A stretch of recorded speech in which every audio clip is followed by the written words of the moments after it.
que Jésus-Christ est Dieu, il est le roi, il est bon. Sachant que Jésus-Christ est Dieu, il est le roi, il est bon. Sachant que Jésus-Christ est Dieu, il est le roi, il est bon. Sachant que Jésus-Christ est Dieu, il est le roi, il est bon.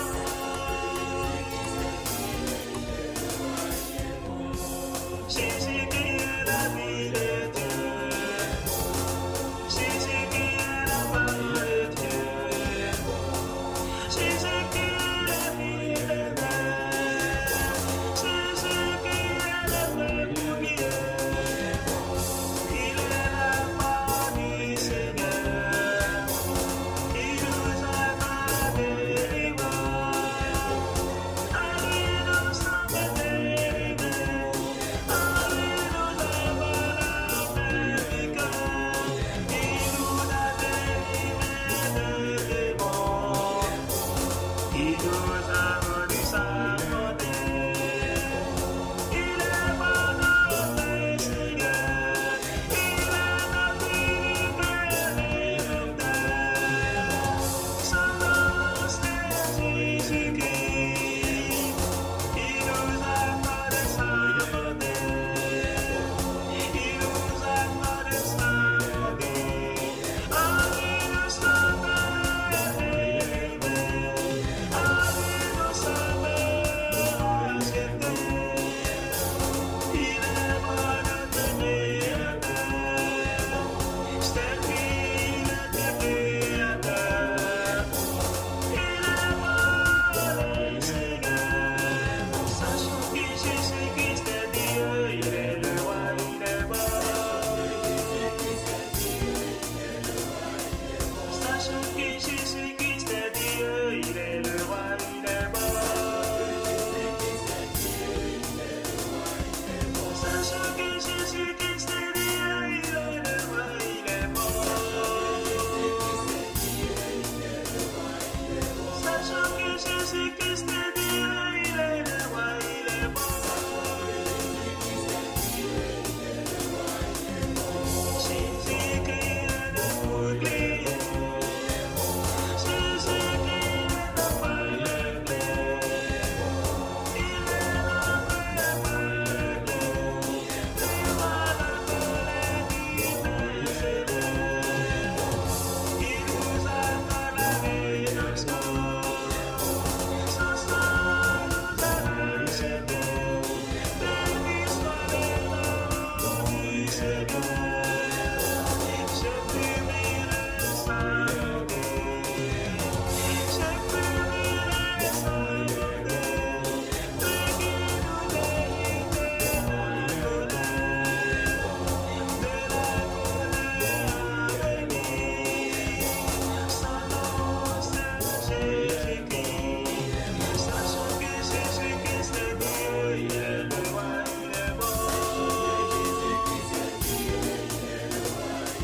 Sachant que Jésus-Christ est Dieu, il est le roi, il est bon.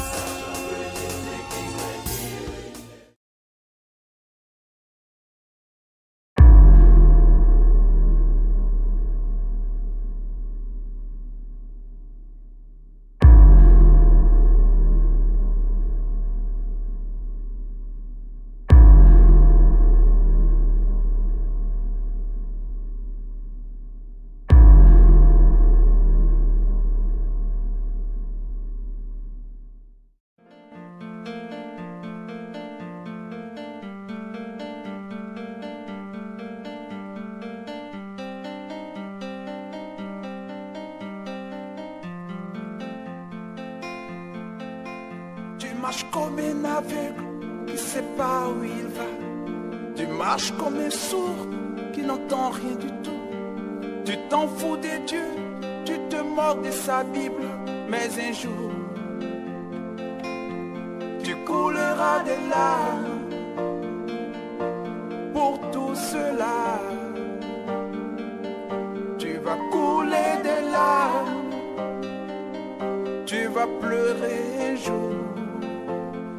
Dis-moi si tu mourrais ce soir, mais que diras-tu à Dieu? Si tu mourrais demain, que diras-tu à Dieu? Mais si tu mourrais ce soir, que diras-tu à Dieu?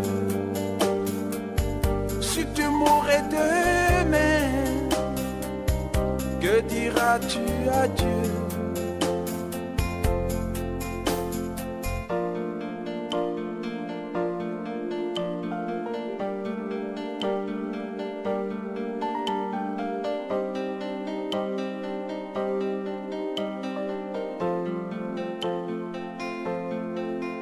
Tu peux tout avoir dans ce monde pourri, les plus belles maisons, les plus belles voitures, toutes les plus belles filles lui viendront à tes pieds. Mais un jour, tu couleras des larmes pour tout cela. Tu vas couler des larmes, tu vas pleurer un jour. Dis-moi si tu mourrais ce soir, mais que diras-tu à Dieu? Si tu mourrais demain, que diras-tu à Dieu? Si tu mourrais ce soir,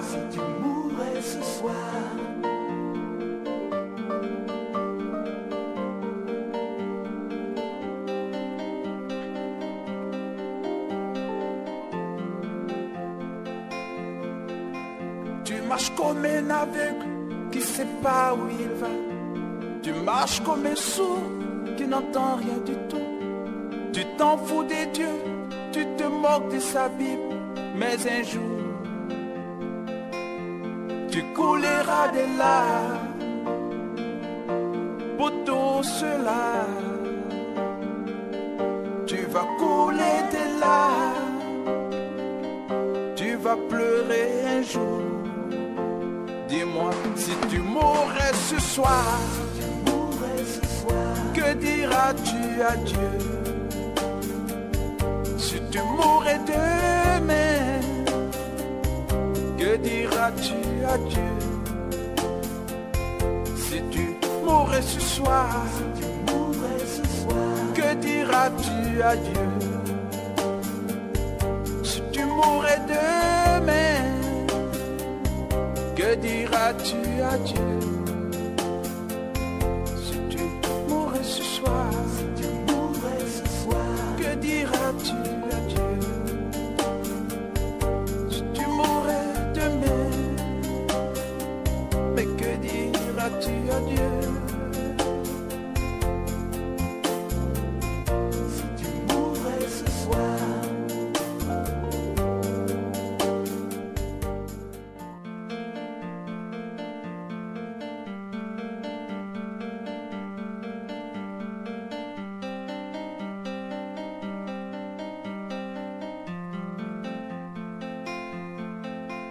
Tu marches comme un aveugle qui sait pas où il va.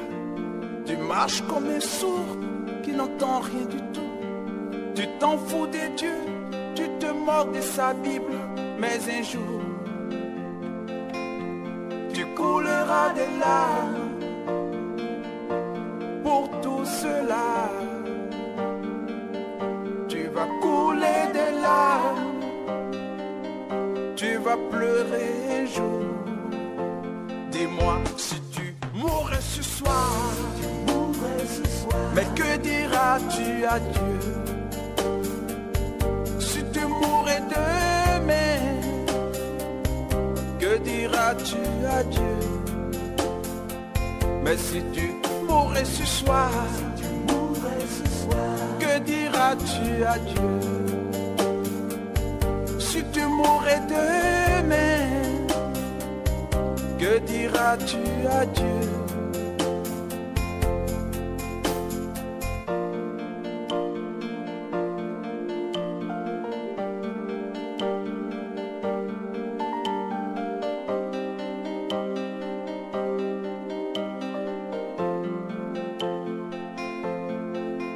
Tu peux tout avoir dans ce monde pourri. Les plus belles maisons, les plus belles voitures, toutes les plus belles filles viendront à tes pieds. Mais un jour, tu couleras des larmes pour tout cela.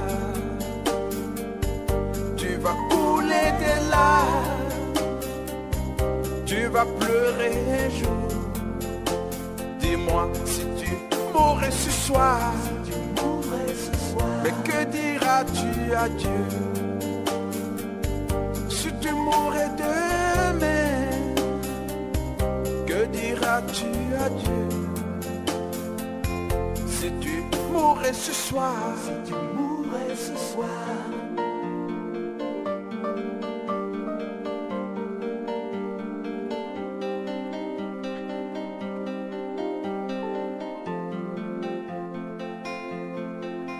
tu marches comme un aveugle qui sait pas où il va. Tu marches comme un sourd qui n'entend rien du tout. Tu t'en fous des dieux, tu te moques de sa Bible. Mais un jour, tu couleras des larmes pour tout cela. Tu vas couler des larmes, tu vas pleurer un jour. Dis-moi si tu mourrais ce soir, que diras-tu à Dieu?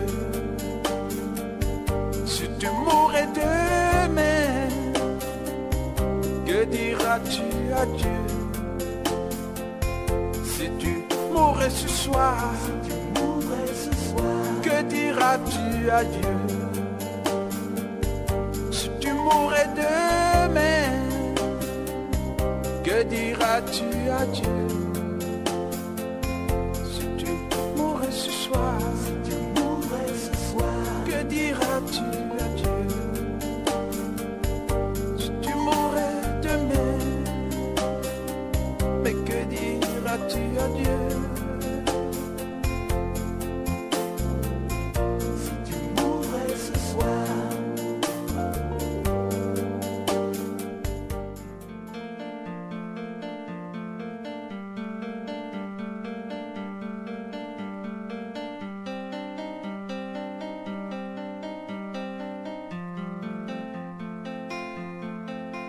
Tu marches comme un aveugle qui sait pas où il va. Tu marches comme un sourd qui n'entend rien du tout. Tu t'en fous des dieux, tu te moques de sa Bible. Mais un jour, tu couleras des larmes pour tout cela. Tu vas couler des larmes, tu vas pleurer un jour. Dis-moi si tu mourrais ce soir, mais que diras-tu à Dieu? Si tu mourrais demain, que diras-tu à Dieu? Mais si tu mourrais ce soir, que diras-tu à Dieu? Si tu mourrais demain, que diras-tu à Dieu?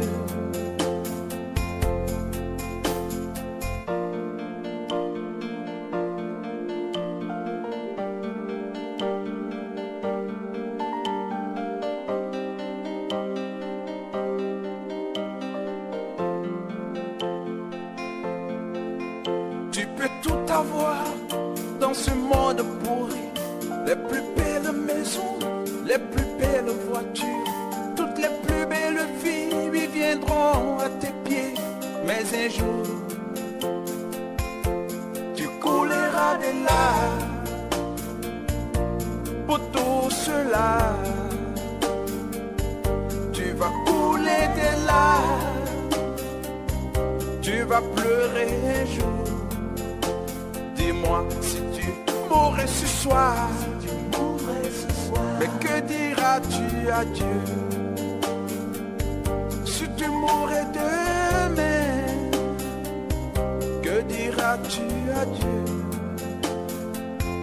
Si tu mourrais ce soir, si tu mourrais ce soir,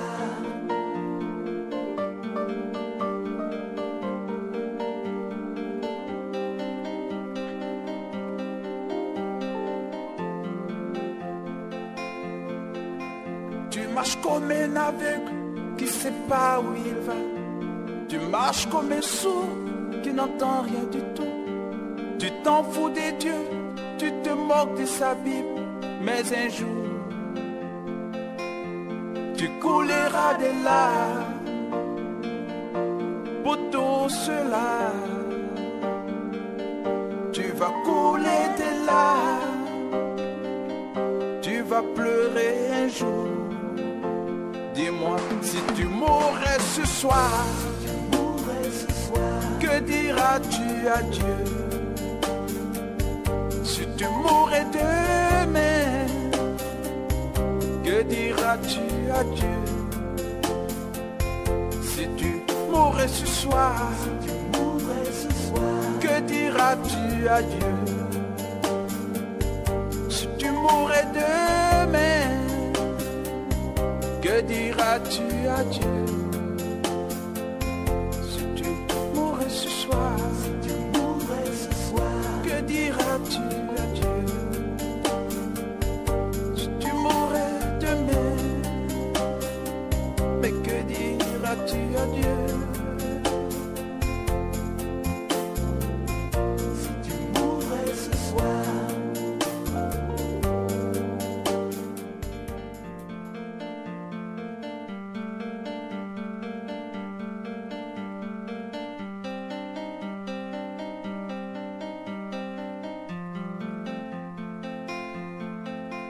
Tu marches comme un aveugle qui sait pas où il va.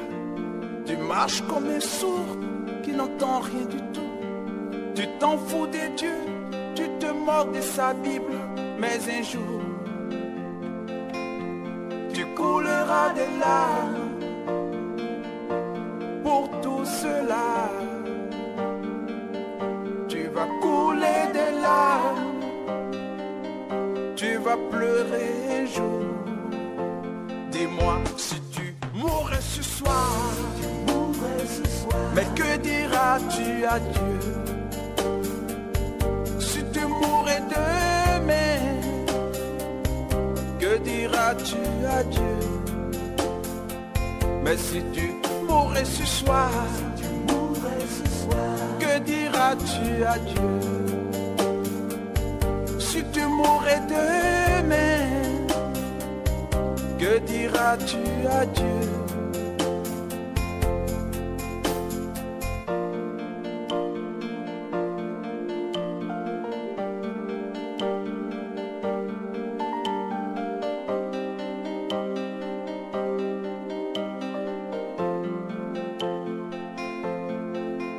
Tu peux tout avoir dans ce monde pourri, les plus belles maisons, les plus belles voitures. Toutes les plus belles filles viendront à tes pieds. Mais un jour, tu couleras des larmes pour tout cela. Tu vas couler des larmes, tu vas pleurer un jour.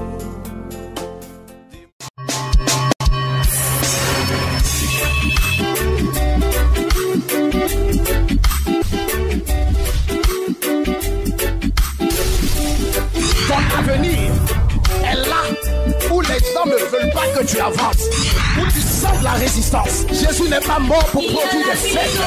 Jésus n'est pas mort pour produire des ratés. Jésus n'est pas mort pour produire des victimes. Jésus est mort pour sélectionner une génération choisie.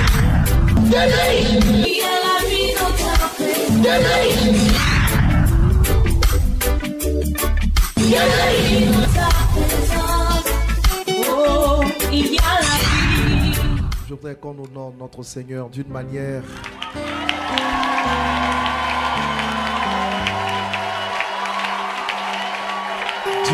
très forte.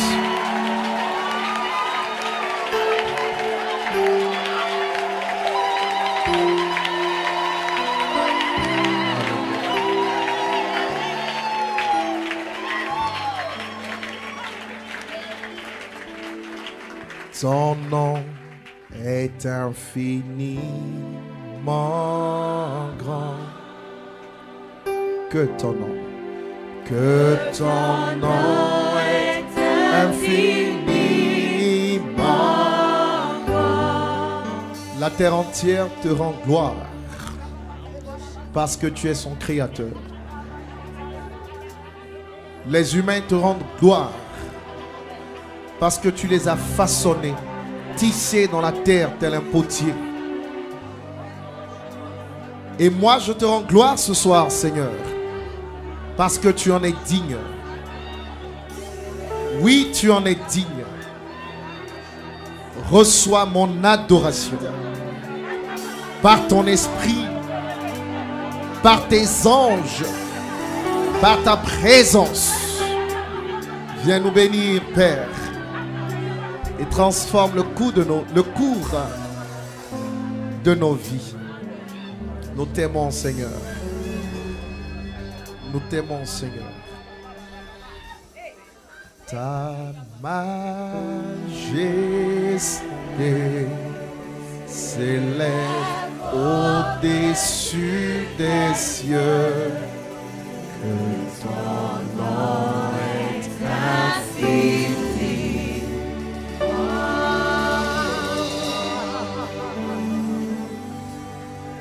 We love you, Jesus. Thank you, my Lord. Come and bless us by your Holy Ghost, by your presence. We need you, Jesus. Amen. Nous avons nos deux mains jointes dans la présence de Dieu.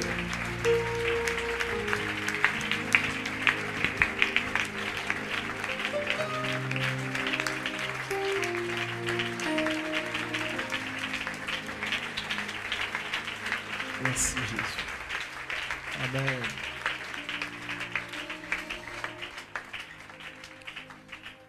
Avant de vous rasseoir, je voudrais que chacun d'entre vous, je voudrais que tu regardes ton voisin, que tu lui dises, le Seigneur te libère ce soir des réclamations liées aux maris et femmes de nuit.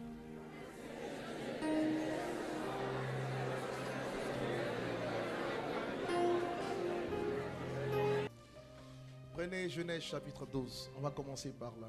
Alléluia. Genèse chapitre 12. Genèse chapitre 12 à partir du verset 1. Ça va? On y va. 1, 2 et 3. L'Éternel dit à Abraham, va-t'en de ton pays, de ta patrie, de la maison de ton père, dans le pays que je te montrerai. Je ferai de toi une grande nation et je te bénirai. Je rendrai ton nom grand et tu seras une source de bénédiction. Je bénirai ceux qui te béniront et toutes les familles de la terre seront bénies en toi. Abraham partit comme l'Éternel le lui avait dit et Lot partit avec lui. Abraham était âgé de 75 ans lorsqu'il sortit de Charan. Amen. Amen. La prédication proclame des vérités. Elle nous met dans l'excitation. Mais l'enseignement nous explique les vérités et nous fait asseoir dans les vérités. Dites-moi Amen. Et je veux que tu puisses t'asseoir dans la vérité de la parole en la comprenant. Dis-moi Amen, très bien. Ok. Alors suivez-moi bien ici.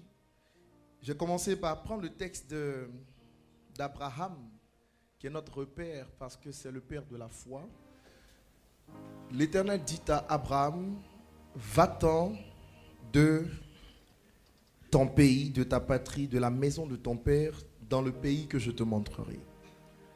Genèse 12 nous parle de l'appel d'Abraham. Et Dieu dit à Abraham, quand il s'adresse à lui, la première chose qu'il lui demande de faire, c'est de quitter son pays, sa patrie et la maison de son père. Voici comment Dieu s'adresse à Abraham. Quitte ta famille, quitte la maison de ton père et va-t'en vers cet endroit que tu ne connais pas et que je te montrerai. Regarde ton voisin, dis-lui, quitter, c'est quitter.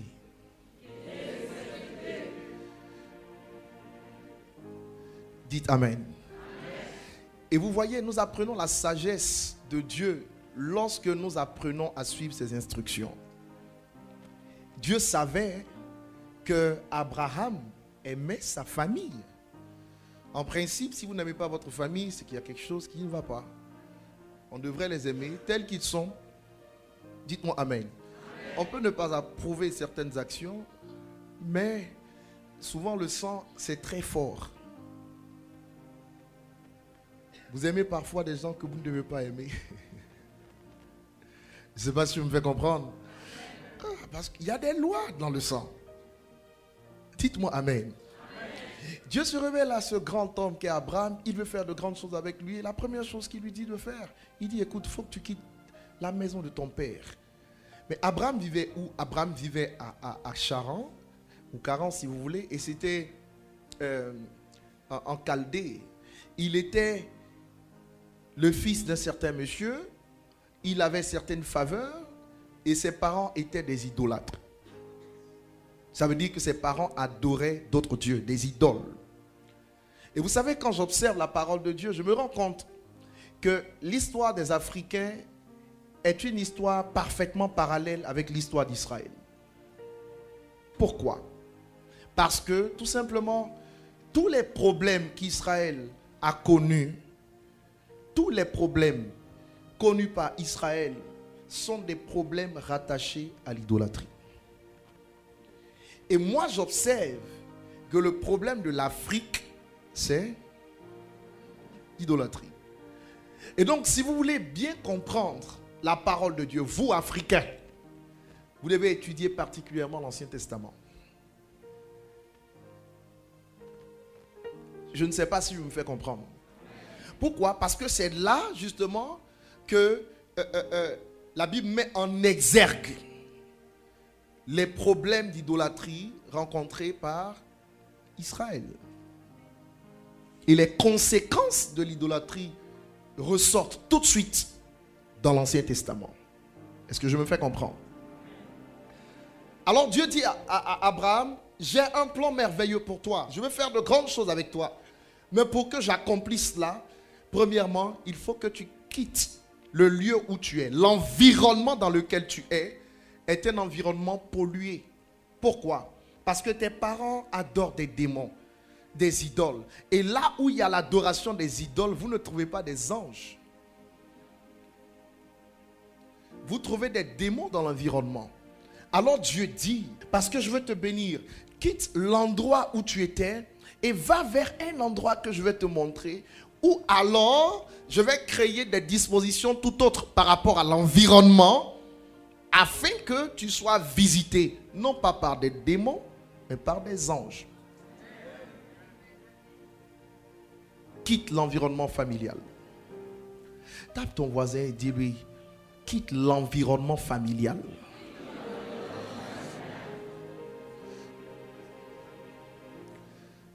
Quitter, ce n'est peut-être pas abandonner, mais quitter, c'est quitter. Je ne sais pas si je me fais comprendre. Ok. Et donc Dieu lui dit, sans lui donner d'explication, tu les quittes. Ton père que tu aimes tant, tu le quittes. Ta mère que tu aimes tant, tu la quittes. Tes frères et tes soeurs, tu les quittes. Et tu vas vers un endroit que tu ne connais même pas. L'expression de la foi. Abraham obéit à cela. Et vous comprenez que dans la suite, Dieu bénira Abraham. Pourquoi? Parce qu'il avait commencé à obéir à Dieu en se détachant de ce qui pouvait poser un problème dans sa vie. Vous savez, notre Dieu est tout puissant et notre Dieu est capable de tout. Mais j'ai découvert dans la parole de Dieu que Dieu ne s'ingère pas dans les affaires des hommes.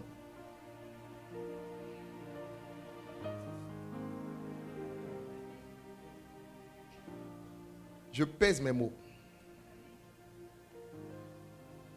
Dieu ne se donne pas le droit qu'il a pourtant de s'ingérer dans les affaires des hommes. C'est pourquoi, pour gérer les affaires des hommes, Dieu utilise des hommes.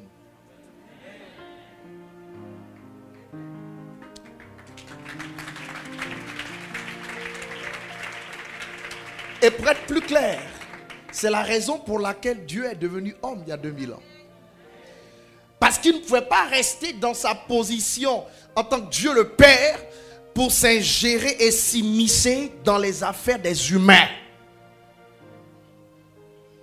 Il fallait que l'humain, Jésus, le Fils de l'homme, voici comment il se définissait, puisse venir pour régler le problème des hommes. Et que Jésus l'a fait avec brio, d'une manière merveilleuse, en mourant sur une croix et en ressuscitant pour notre salut. Dites Amen. Amen.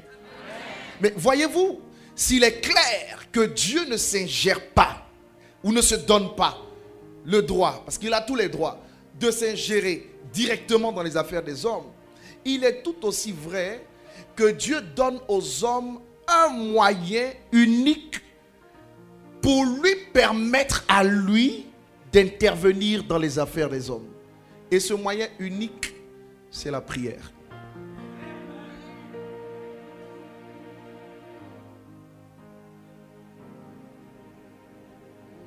Quand tu pries, tu appelles l'intervention de Dieu et tu lui demandes de s'immiscer dans les affaires des hommes.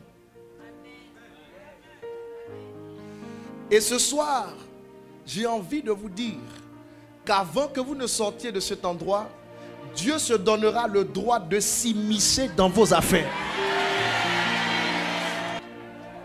La prière est donc ce moyen que Dieu nous donne pour faire trembler le ciel et permettre même à Dieu assis sur son trône de se lever et de se permettre d'envoyer quelques anges pour leur dire: allez me régler ce problème. J'avais prévu ne pas y aller, mais il m'embête et le ciel entier n'a pas de répit. Alors allez me régler ce problème pour que je sois en paix.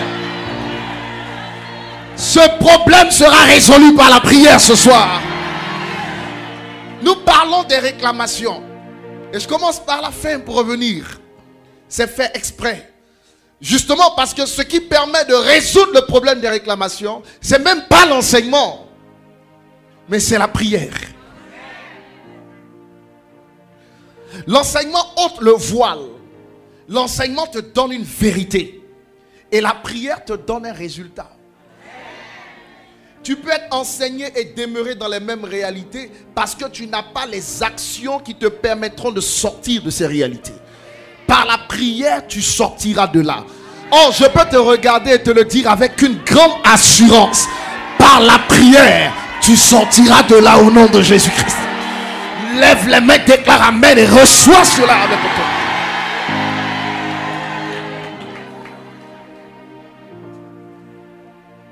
Par la prière. Par la prière.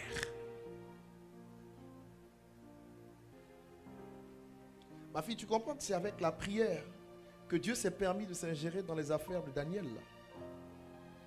Il a promis à Israël: vous serez délivrés 70 ans après la captivité. Les 70 années sont passées, ils sont encore esclaves. N'est-ce pas? Et Dieu est assis, il ne descend pas. Mais pourquoi voulez-vous qu'il descende? Ça, ce sont les histoires des hommes. Lui, il a parlé et puis c'est fini. Alors si la parole ne s'est pas accomplie, la responsabilité, ce n'est pas lui. Lui, il a dit. Qu'est-ce que vous faites pour que ce qu'il a dit s'accomplisse? C'est de ça que je suis en train de parler. Et c'est à cela que je veux qu'on aille. Là où les démons intervenaient, mon Dieu va intervenir. Intervenir à leur place. Il va intervenir. Mais il ne se donnera pas le droit. Si toi, tu ne lui ouvres pas la porte. Si toi, tu ne l'importunes pas. Si toi, tu ne le mets pas dans les conditions qui permettront sa manifestation. Non. Ça m'a choqué de savoir que Dieu ne s'immisce pas dans les affaires des hommes.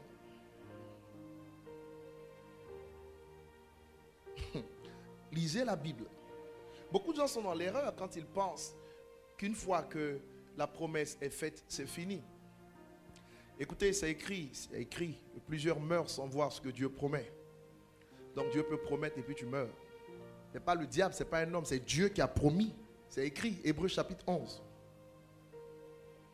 C'est écrit. Dites-moi Amen. Y a-t-il une seule personne ici qui va mourir avec une promesse de Dieu dans sa vie sans la voir? Ah, si c'est valable pour vous, ça vous regarde. Mais moi, ce n'est pas valable pour moi. Je dois voir clair dans chacune des promesses de l'Éternel pour glorifier son nom. Quelqu'un a levé les deux mains et a crié violemment, Alléluia!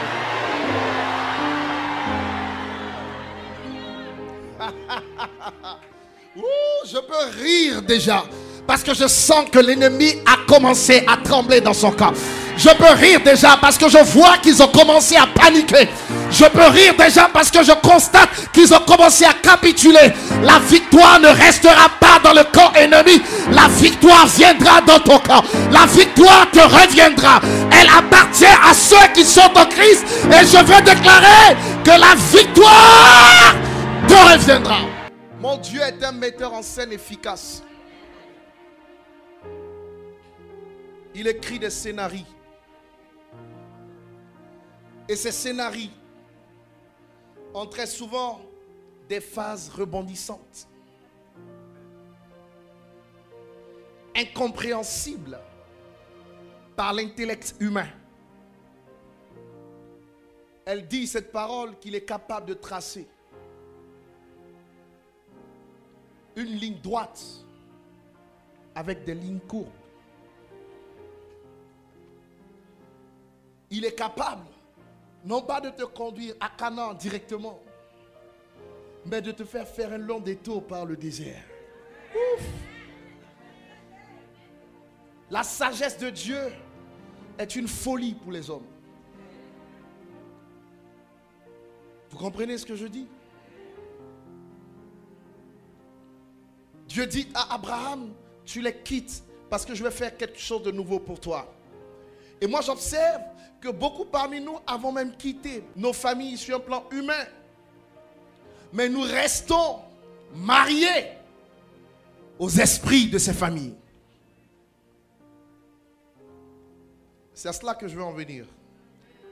J'ai lu la Bible, j'ai trouvé que Moïse, le grand Moïse, le législateur, c'est lui ça, Moïse.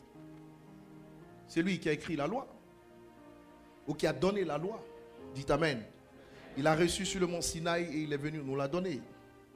D'accord? C'est le législateur Moïse. Et Moïse, ce grand Moïse, vous savez qu'à 40 ans, il a fui l'Égypte. N'est-ce pas? Pour revenir à 80 ans. Pourquoi est-ce que Dieu a permis que Moïse puisse errer dans le désert pendant 40 ans? J'ai trouvé tout simplement que Moïse avait quitté l'Égypte physiquement. Mais l'Égypte était encore dans le cœur de Moïse. Et Dieu a pris autant d'années que Moïse avait fait en Israël pour retirer l'Égypte du cœur de Moïse.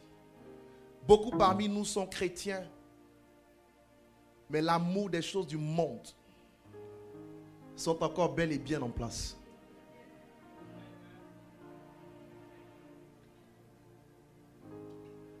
Je ne sais pas si je me fais comprendre. Beaucoup parmi nous avons quitté sur un plan humain, peut-être la famille, mais ce que tu retrouves dans tes rêves te permet de savoir que tu vis toujours dans cette famille. Parce que tu te retrouveras constamment dans cette maison que tu es censé avoir quitté physiquement. Mais spirituellement, tu y demeures. Dieu a dit à Abraham, tu dois quitter la maison de ton père. Pourquoi? Parce que dans sa sagesse, Dieu savait qu'à partir de cet environnement, il y a des réclamations qui allaient se faire dans la vie d'Abraham. Qu'est-ce que c'est qu'une réclamation? C'est simplement une revendication. Le diable vient revendiquer une chose. Mais vous savez qu'il ne peut pas revendiquer ce qui ne lui appartient pas. Il revendique toujours une chose qui est à lui dans la vie de l'autre. Vous me comprenez? Et donc c'est une revendication qui s'appuie toujours sur un droit légal. Ce n'est pas juste quelqu'un qui vient dire qu'il parle pour parler, mais il dira qu'il a un droit légal pour revendiquer un aspect de la vie d'une personne. Malheureusement, les gens croient que quand on est en Christ, Ces revendications cessent. Ce n'est pas juste du tout. Pas du tout. Regardez la vie des chrétiens, vous allez trouver des réclamations partout. Mais les réclamations maintiennent ceux qui ont le ciel dans une misère insultante.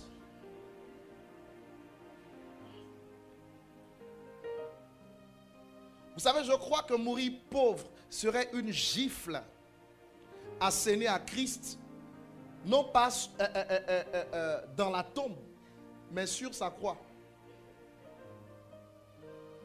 Regarde ton voisin, dit tu meurs pauvre, c'est une gifle que tu donnes à Jésus encore sur la croix. Je parle un langage simple et accessible. Dites-moi amen. Non, il n'est pas mort pour produire des pauvres. La Bible dit de riche qu'il était, il s'est fait pauvre. Dans quel but?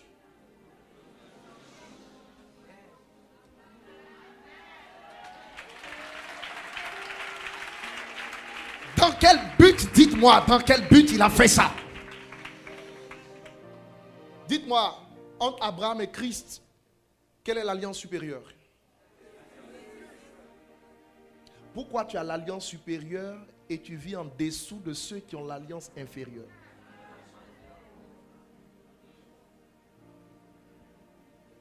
Dans ma génération, vous verrez cette vérité être exposée à la vie de tous. Je serai au ciel et 2000 ans après moi, les gens continueront de raconter mon histoire.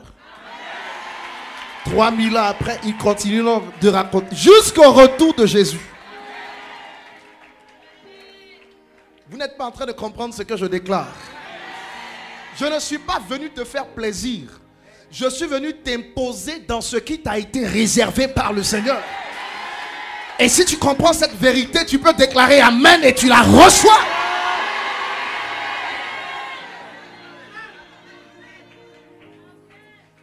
Le diable est mauvais et le diable est un menteur. Alléluia. Ok. Donc il faut bien comprendre. Abraham a été appelé à les quitter. Parce que dans sa famille, c'est des idolâtres.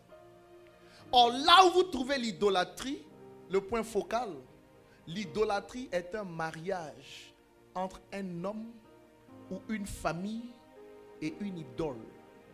Un esprit ou des esprits. C'est tout ce que c'est que l'idolâtrie. C'est un mariage. Alors, la vraie question, c'est avant que toi, tu ne sois marié à Christ aujourd'hui, à qui est-ce que tu étais marié?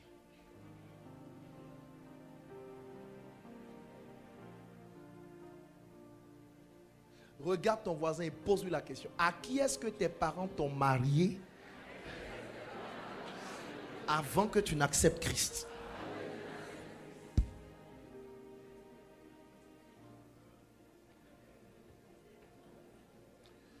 Bonne question. À qui étiez-vous marié? Abraham quitte tes parents. Mais vous voyez dans la suite comment il a souffert, cet Abraham. Parce qu'après les avoir quittés physiquement, il a vécu beaucoup de choses, beaucoup de situations difficiles. Énormément. Ses parents étaient des idolâtres. Est-ce que tes parents sont idolâtres? Parce que je ne peux même pas dire étaient.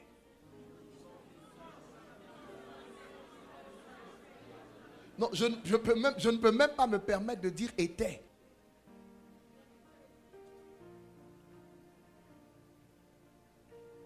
Je me fais comprendre?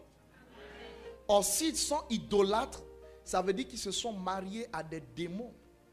Mais les démons avec lesquels nos parents sont mariés, là, mais toi, à ta naissance, tu es déjà dans ce mariage. C'est d'une logique.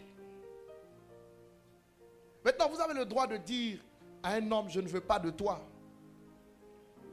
Mais vous savez, Si vous avez ce droit de lui dire, je ne veux pas de toi, lui, il a aussi le droit de vous dire, il veut de vous. Il exprime ses sentiments. Toi, tu peux les rejeter, mais il a le droit d'exprimer ses sentiments. Je ne sais pas si je me fais comprendre. Or, l'autre, dans ce cas d'espèce, c'est un démon. Et lui n'est pas prêt à capituler, à lâcher sous prétexte que toi, tu ne veux plus. Il est capable de te suivre toute ta vie, attendant la bonne opportunité pour revenir aux affaires.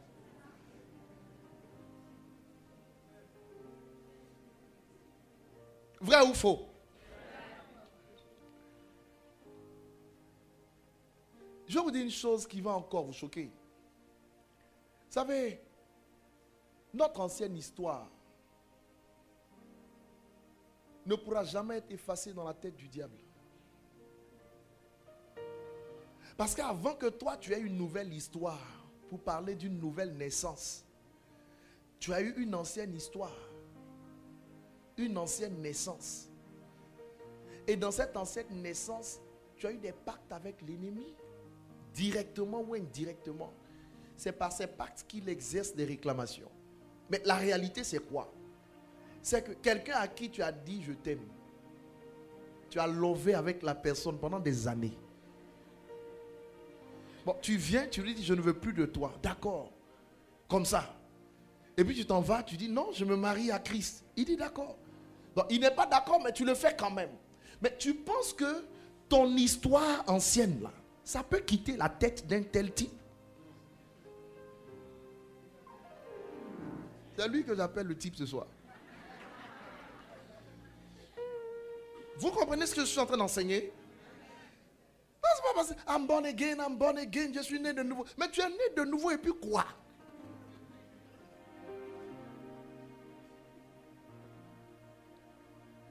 Mais s'il revient, c'est parce qu'il se donne le droit de revenir.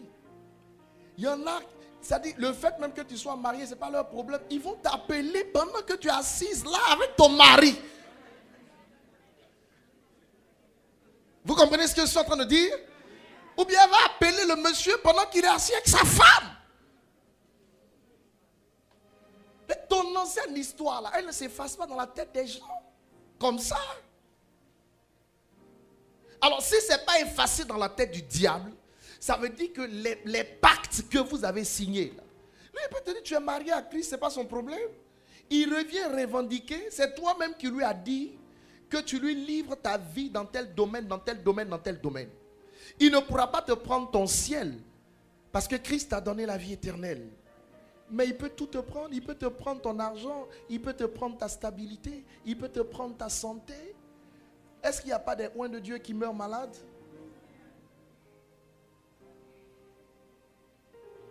Comment vous expliquez ça? Ce sont des réclamations. Ça vous arrive d'être en train d'adorer Dieu. Et en pleine adoration, il y a une image bizarre. Mais vraiment, tu ne sais pas d'où est sortie cette image qui vient vous distraire et vous permet de quitter le sommet de la montagne pour revenir à la base tout de suite. Est-ce que ça t'arrive ça?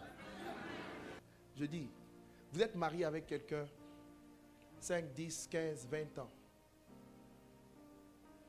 Est-ce que il ne vous est jamais arrivé pendant que vous êtes marié de penser à quelqu'un d'autre?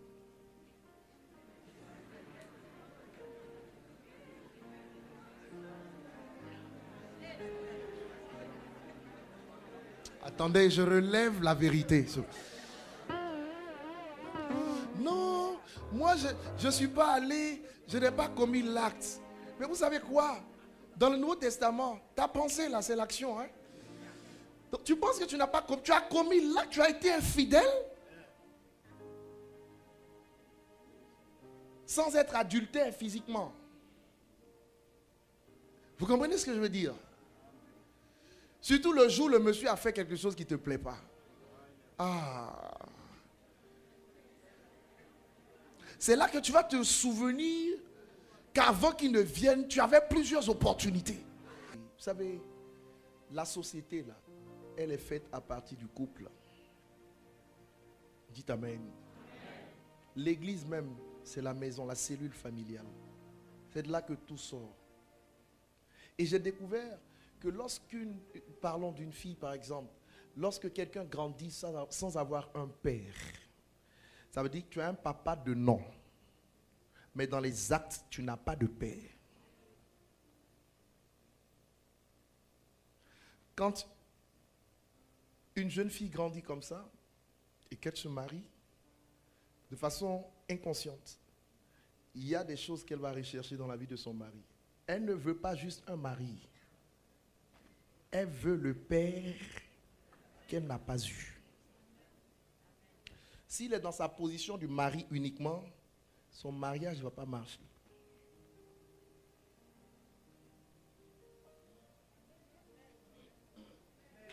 Pourquoi? Parce que le père est celui sur lequel Dieu s'est appuyé pour bâtir le monde. C'était à Adam que revenait la responsabilité de donner un nom à tout le monde. C'est Adam qui a nommé Ève, Haya, Eva, Hawa si vous voulez, ou Ève. Haya, Haya, H-A-Y-A. C'est l'hébreu ça. Amen.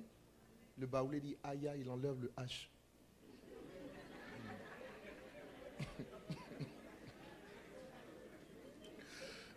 Mais suivez-moi ici.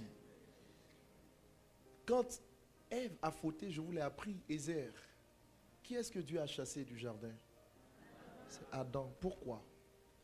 Parce qu'il avait la responsabilité. Il a mal agi. Il n'a pas su garder ce que Dieu lui avait donné. Vous me comprenez? Une jeune fille qui n'est pas capable d'aller dire à son père ses petits secrets. Des gens qui la draguent.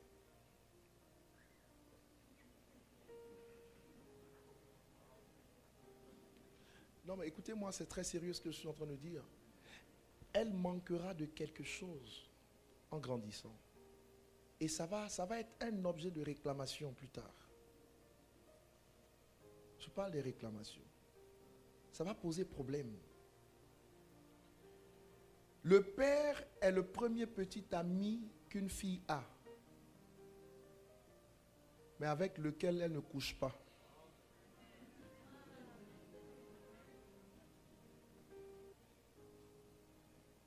C'est le confident. C'est celui qui montre la voie. C'est celui qui censure aussi. Non, tu ne portes pas ça. Non, ma fille ne s'habille pas comme ça. Ah, mais papa, tout le monde. Oui, tu n'es pas tout le monde. Tu es ma fille.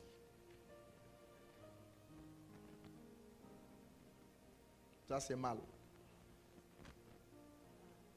Il y a même des femmes qui sont frivoles, qui n'arrivent pas à rester dans un couple, mais simplement parce qu'elles sont à la recherche de l'amour qu'elles n'ont pas su avoir dans leur adolescence. Donc elles cherchent cet amour d'homme en homme. Et comme elles ne pourront pas l'avoir, elles vont toujours à la recherche. C'est une maladie. Mais c'est une réclamation qui crée cela. Vous me comprenez? Oh, lève la main et dis, Seigneur, j'ai besoin de guérison. Guéris-moi, guéris-moi. Dites plus fort, guéris-moi, guéris-moi, guéris-moi. Ce que vous pensez avoir dominé là, il y a des moments où ça se réveille. Et puis le diable.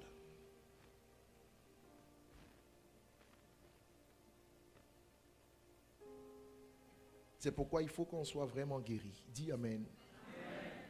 Vous me comprenez? Lève encore la main, dis Jésus, guéris-moi s'il te plaît. On va prier pour nos couples, on va prier pour nos enfants. Parce que c'est tout ce que le diable attaque pour détruire la société. C'est ça, c'est tout. Amen. Que Dieu vous bénisse. Que Dieu vous bénisse.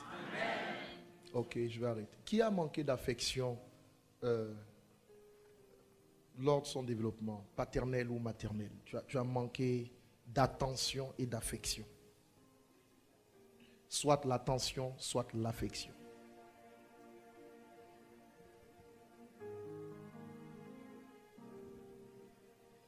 Ça crée des réclamations.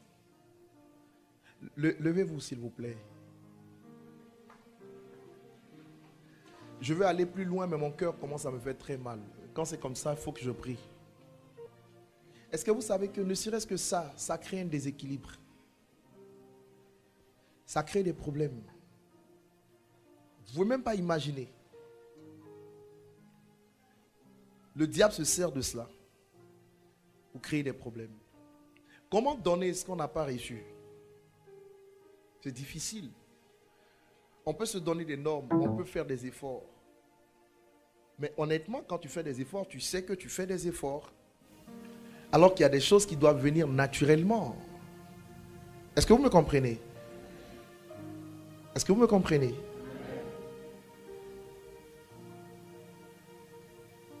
Je te suis, c'est toi le boss.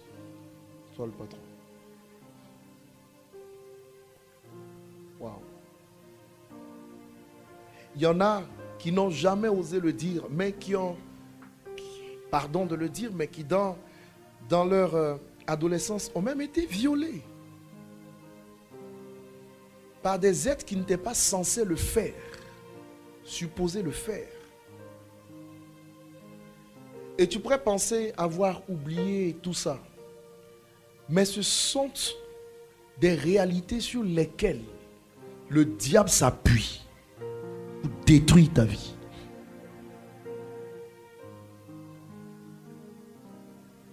Le Saint-Esprit me dit, tu ne vas pas plus loin, tu règles ça d'abord.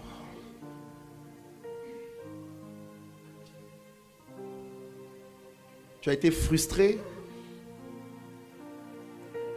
en n'obtenant pas de la part de ceux qui t'ont engendré ce qu'ils devraient te donner. Méprisé. Il y en a qui se sont battus comme ça. Et si ce n'était pas la grâce de Dieu, c'était la prostitution.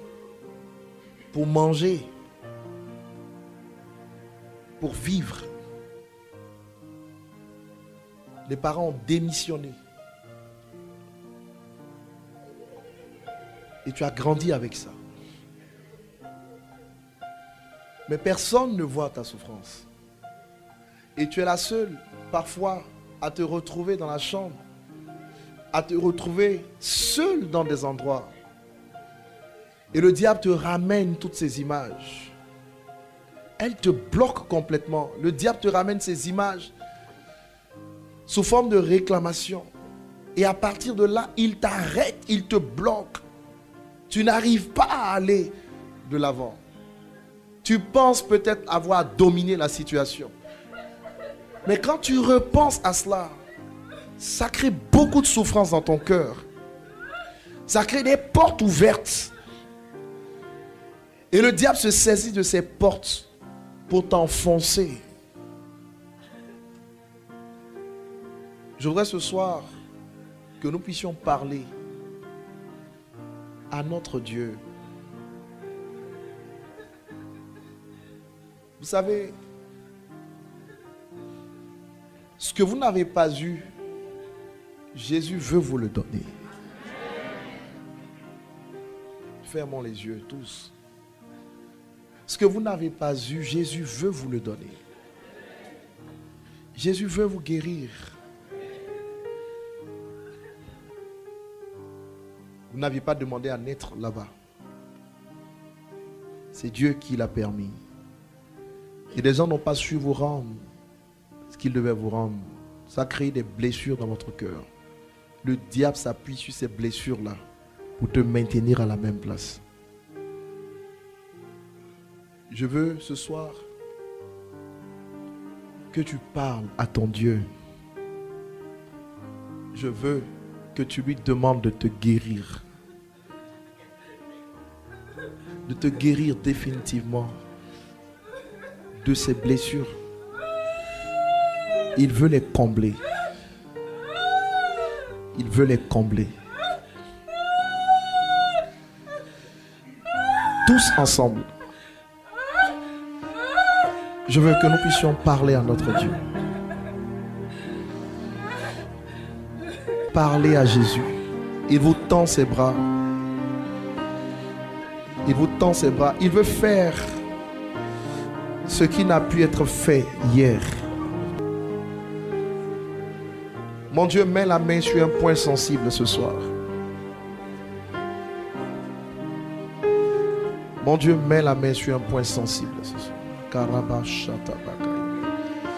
Fermons les yeux et prions. Peut-être que les parents, tu les as perdus très tôt. Ça a créé profondément une blessure. Tu n'as pas su être guéri de leur départ, de leur mort.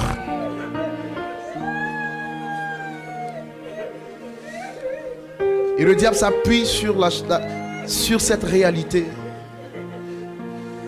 pour t'enfoncer davantage. Je veux que tu parles à ton Dieu. Il te tend ses bras. Il veut te guérir. Demande à Christ de te retirer cette blessure. Prions afin que notre Dieu retire les blessures anciennes. Ce sont des éléments sur lesquels le diable s'appuie pour nous faire du mal. Prions.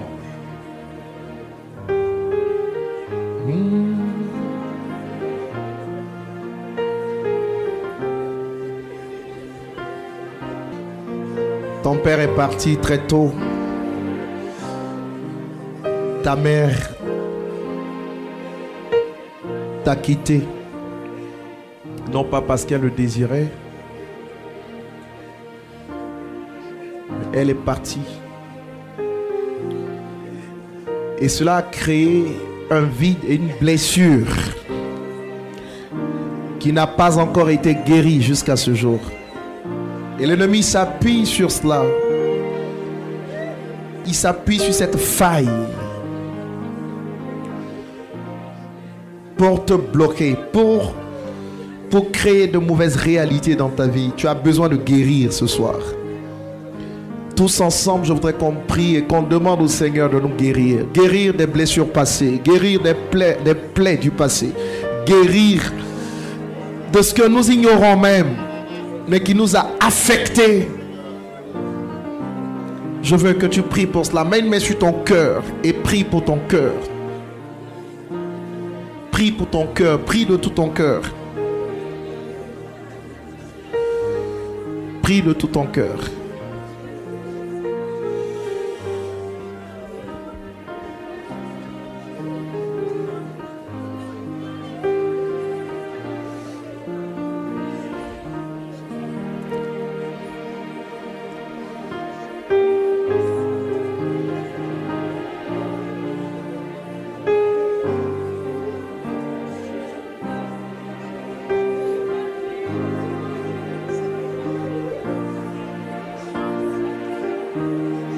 Vous savez, il est écrit en Matthieu 24 qu'avant le retour du Seigneur, il y aura des événements qui vont annoncer son retour. Il est dit qu'il y aura des guerres, des bruits de guerre et beaucoup d'autres choses semblables. Mais quand vous verrez ces choses, ce ne sera pas encore le temps de la fin. Il est dit avant que la fin ne se manifeste, la foi de beaucoup de personnes sera refroidie. Et qu'est-ce que l'ennemi utilisera pour refroidir la foi? C'est la blessure. Satan se sert des blessures que nous avons eues dans notre passé pour nous empêcher de progresser. Il y a des réclamations secrètes liées à ces blessures. Je voudrais ce soir que tu parles à ton Dieu qui te tend ses mains et qui te dit, il est ton Père, Jésus est ton Père. Je voudrais que tu lui dises, que tu lui demandes de te guérir de toute blessure liée à ton passé, liée à ta vie antérieure. Que sa grâce vienne opérer cet acte de guérison. Tu as besoin de guérir pour combattre. Alors prions ensemble le Seigneur. Tu prends la position qui te sied. Tu peux être assise, tu peux être debout, tu peux être à genoux, tu peux être... Mais je veux que tu parles à ton Dieu, tout simplement. Et que tu lui parles profondément. Que tu lui parles sincèrement. Demande qu'il vienne te guérir. Qu'il vienne te guérir. La vie n'a pas été tendre avec toi. Elle t'a laissé des blessures ouvertes, des blessures béantes. Et l'ennemi s'appuie sur cela. Demande à Jésus de guérir toute forme de blessure dans ton cœur.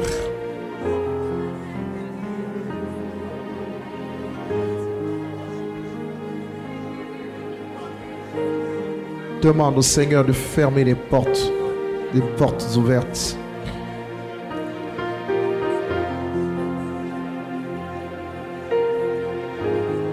Merci Seigneur. J'ai besoin de toi, Dieu, de toi, Dieu. J'ai besoin de toi.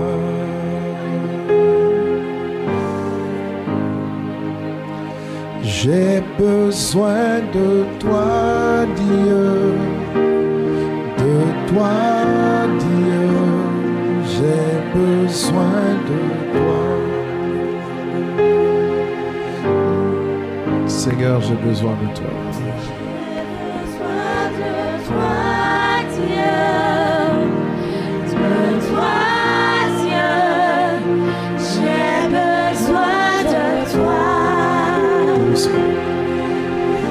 J'ai besoin de toi, Seigneur. J'ai besoin de toi, Dieu. De toi, Dieu. J'ai besoin de toi. Oh, j'ai besoin de toi, Seigneur. J'ai besoin de toi, Dieu. J'ai besoin de toi. De toi, Dieu. J'ai besoin de toi. J'ai besoin de toi, Seigneur. J'ai besoin de toi, Dieu. Oh, De toi, Dieu. J'ai besoin de toi. j'ai besoin de toi, j'ai besoin de toi, j'ai besoin de toi. J'ai besoin de toi, Seigneur. De toi, Dieu. J'ai besoin de toi. Alléluia. Levons les mains et dites avec moi, Seigneur Jésus, tu es ma bouée de sauvetage. La vie m'a donné tellement de coups durs. J'ai subi tellement de blessures que j'ai encore du mal aujourd'hui à être debout. Seigneur, guéris-moi s'il te plaît de toute blessure due liée à mon passé. Guéris-moi du départ de mon père, du départ de ma mère.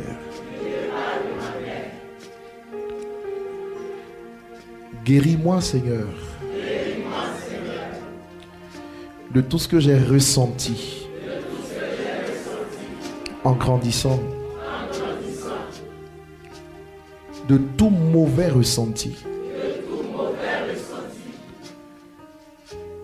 Guéris-moi s'il te plaît. Guéris-moi s'il te plaît. Guéris-moi s'il te plaît. Du manque d'affection.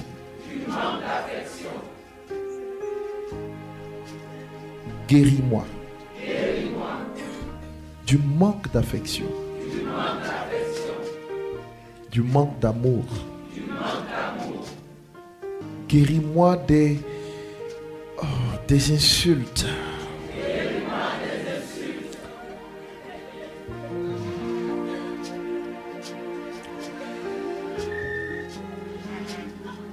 Guéris mon cœur, guéris mon âme. Blessé, meurtri.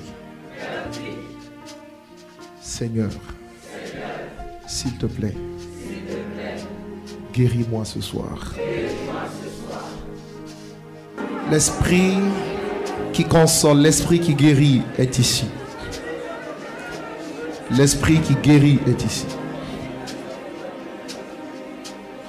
L'esprit qui guérit des cœurs est ici ce soir. Écoute-moi. Écoute-moi. Tu as besoin. L'Esprit me le dit. Tu as besoin de pardonner. Tu as besoin de pardonner à ceux qui t'ont fait du mal. Tu as besoin de les libérer de la prison de ton cœur. C'est la clé de ta délivrance.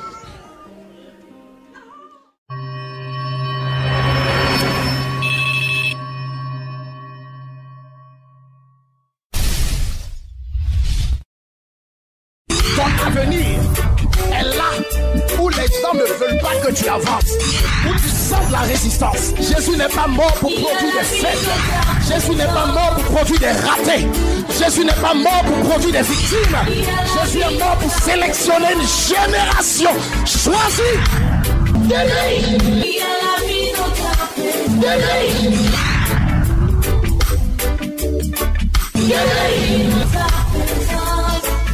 Oh, il y a la vie.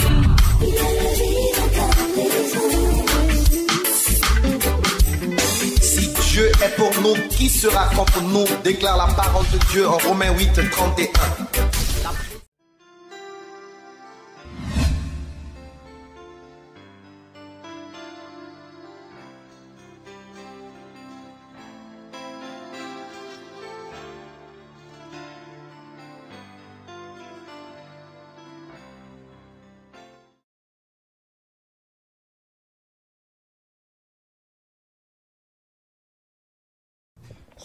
YouTube.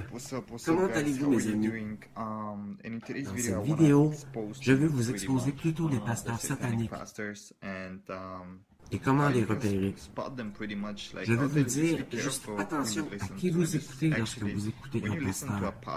Il n'y a rien de mal à s'interroger sur les mots. Vous savez, lorsque j'ai commencé à devenir chrétien, je me questionnais comme les gens qui étaient chrétiens depuis longtemps. Je me questionnais sur tout. La Bible dit qu'un bon pasteur ou une personne de Dieu produit de bons fruits et une mauvaise personne produit de mauvais fruits. Comment repérer un sataniste?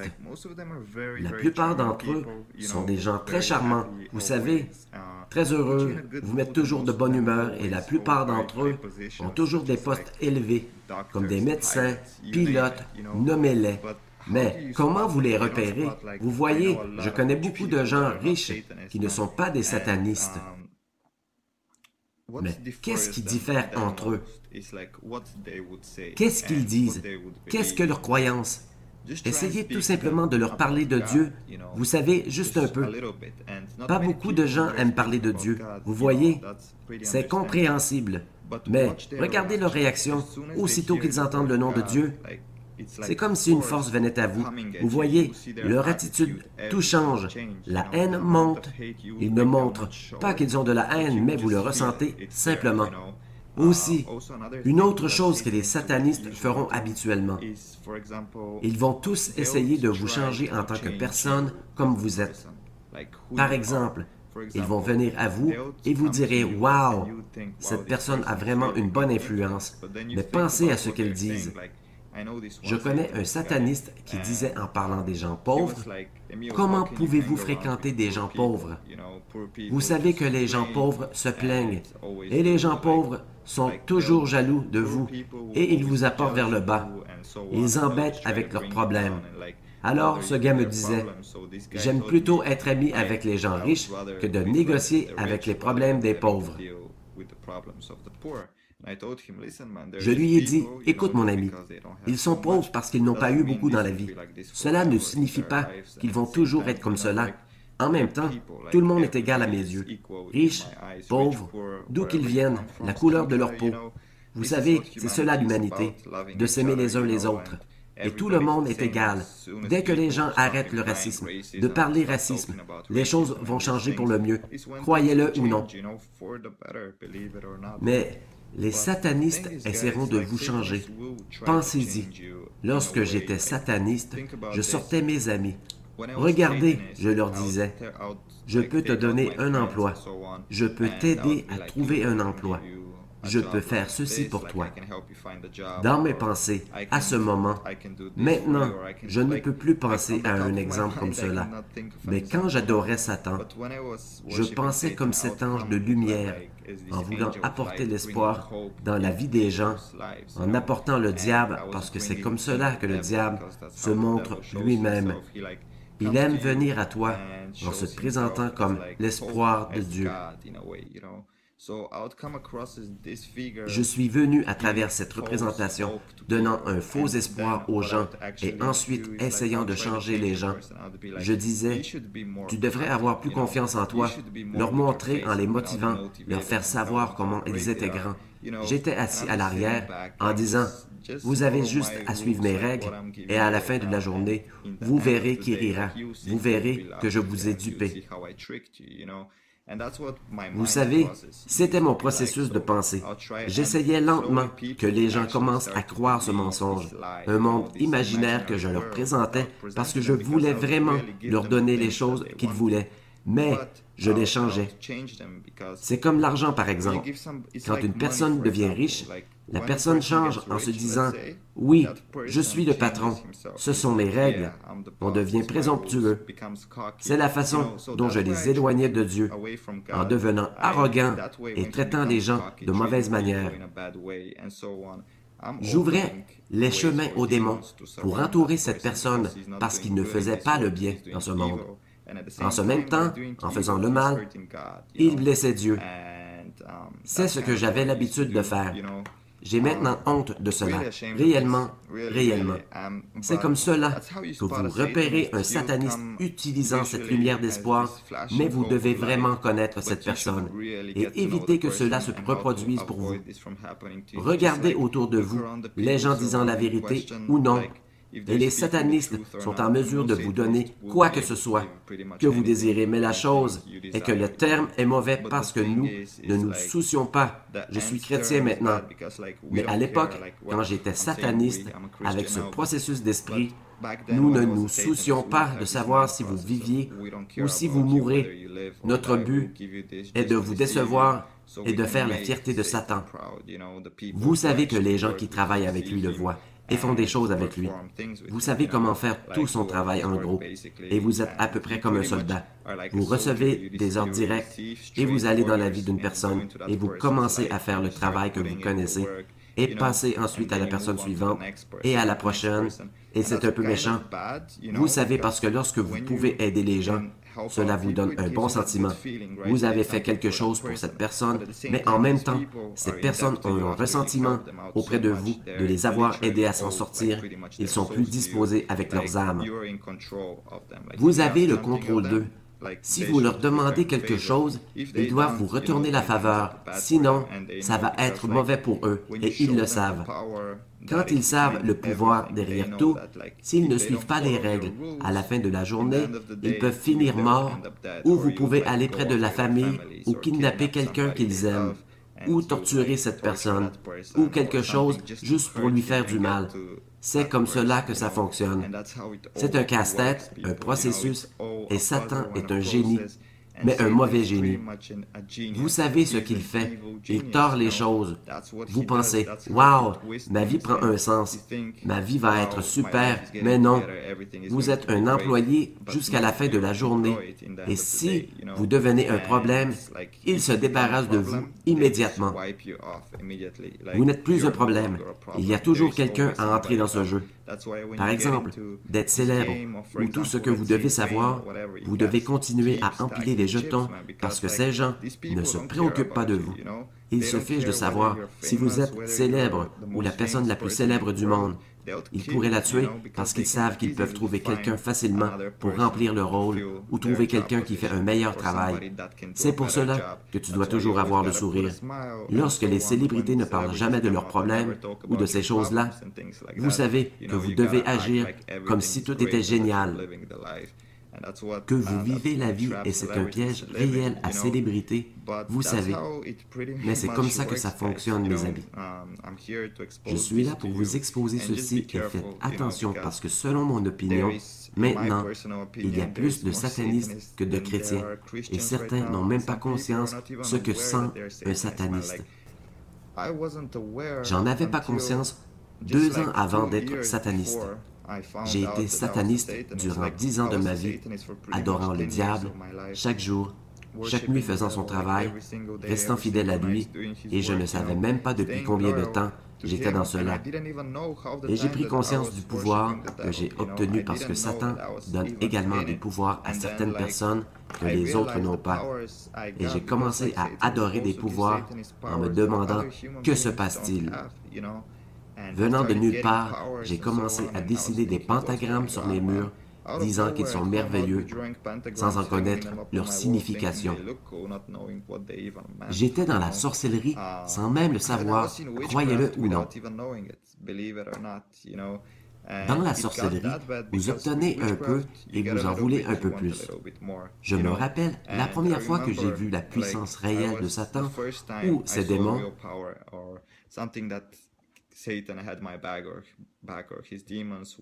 C'était, je me souviens que j'étais à l'université, vous savez, il y avait un gars qui se moquait de moi parce que je m'habillais un peu bizarrement. Pas bizarrement, en fait. J'étais très bien habillé, mon oncle est un créateur de mode, mais j'avais des souliers avec la couleur or. C'est pour cela qu'il se moquait de moi. Je lui ai dit, « Ok, continue à parler, continue. Continue, je vais te donner une chance, ou je vais te faire mal, si mal qu'il va te blesser toute ta vie, n'importe où tu regarderas. » Et il dit, « Oui, parle avec tes conneries, tu ne connais rien, tu n'es personne. » Je lui ai dit, « Ok, attends, tu verras. » Je suis rentré chez moi, j'ai prié Satan. Il m'a montré le diable comme un boom monté tout droit et il m'a dit qu'il sentait mes émotions.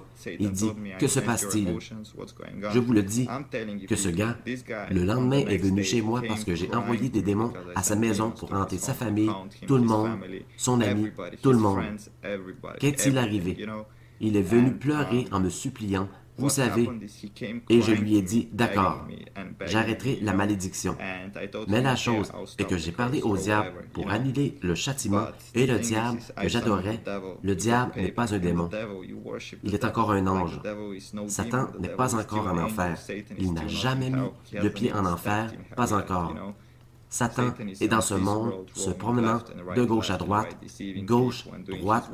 trompant les gens, faisant son boulot. Alors, Satan a réellement dit, non, non, non, personne ne se frotte à nous, et il va connaître mon nom le restant de sa vie. Ses parents ont divorcé, ils ont vécu la crise financière, et ce gars est devenu, je crois qu'encore aujourd'hui, est un héroïnomane, ou peu importe. C'est simplement le pouvoir des ténèbres. Si vous n'êtes pas chrétien, si vous n'êtes pas béni de Dieu, vous n'avez rien à perdre à croire en Dieu. Donnez-lui une chance, juste à être dans votre chambre et dire « Dieu, es-tu ici? » Et bien sûr, sa présence magnifique viendra avec toi. Ceci est une vidéo, mes amis. Je ne me souviens même plus quand j'ai commencé à parler. Je ne sais pas quel est le sujet, mais je suppose, je crois que cela pourrait être intéressant parce que quelqu'un d'entre vous, comme beaucoup de gens, pense que la sorcellerie est cool. Nous pouvons avoir tellement de pouvoirs et de choses. Mais je dois vivre avec chaque jour de ma vie que ce gars est devenu héroïnomane, que j'ai fait des choses à des gens qui m'ennuyaient. Et ce n'est pas des choses que tu oublies. Dieu peut te pardonner, mais tu ne peux toi-même te pardonner. Donner tant de peine à des vies humaines. Bien sûr, ce n'est pas seulement un vieux chemin oublié. J'ai été possédé par tant de démons et je peux dire facilement que ce n'est pas de ma faute, mais plusieurs ne comprendront pas. Mais comprenez bien, restez loin du vaudou, restez loin de la sorcellerie ou n'importe quoi qui est en relation avec le diable. N'allez pas vers le diable, parce que je vous le dis, ceci peut être attirant en premier lieu, mais cela m'a coûté mon enfance et bien des choses. Cela s'est produit, c'est dérangeant. Comme je sais, si je retourne au satanisme, je serai probablement tué.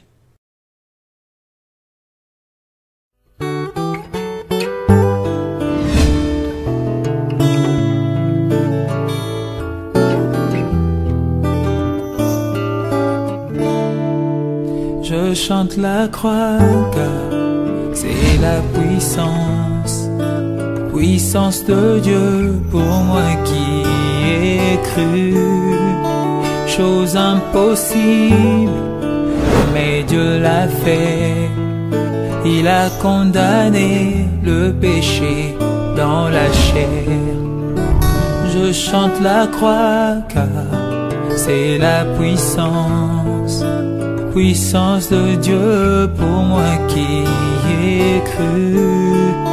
Chose impossible, mais Dieu l'a fait. Il a condamné le péché dans la chair. Chose impossible pour tout humain. Par Adam j'étais esclave du péché. Il a fait et m'a libéré. Lui seul a pu m'affranchir du péché. Chose impossible pour tout humain. Par Adam j'étais esclave du péché. Il a fait et m'a libéré. Lui seul a pu m'affranchir du péché. Alléluia.